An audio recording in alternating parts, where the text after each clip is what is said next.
One of the benefits of having a buckle on the noseband of a headstall is that the horse remains secured when bridling and unbridling. Simply put the bridle over the headstall.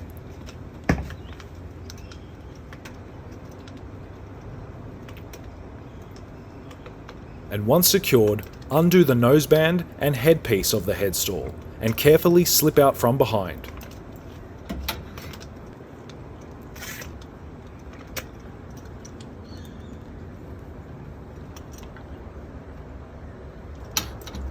Fit the headpiece of the headstall over the ears and buckle.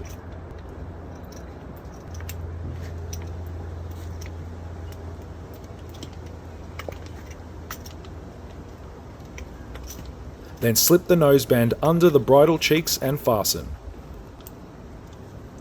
The bridle can now be removed.